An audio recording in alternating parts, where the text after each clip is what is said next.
আমার শাশুড়ি মা বাড়ি থেকেই গন্ধরাজ লেবুটা পাঠিয়েছে আর পাঠিয়েছে তার নাতনির জন্য ভেটকি মাছ। বলেছিলাম আমি যেদিন ভেটকি মাছের পাতুরি করব সেদিন তোমাদের দেখাবো।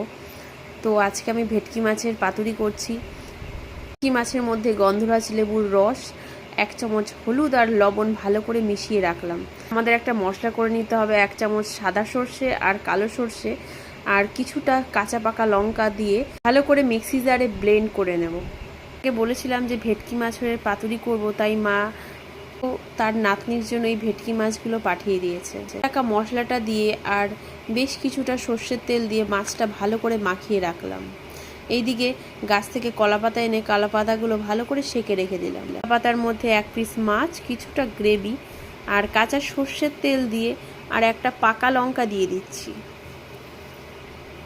আর কলার পাতাটা দুপাশ দিয়ে ভালো করে মুড়িয়ে বেঁধে নিতে হবে। ঠিক ভিডিওতে আমি যেমন করে দেখাচ্ছি তেমনি করে বেঁধে নিতে হবে। তাই যে কোনো মাছ ভাজলে দারুণ টেস্টি হয় খেতে, আর ভেটকি মাছের তো স্বাদই আলাদা।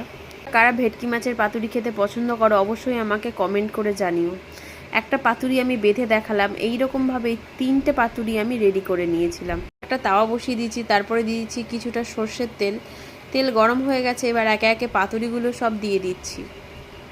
বেশ কিছুটা সময় নিয়ে পাতুরিগুলো ভাজার পর পাশটা আবার উল্টে দিচ্ছি।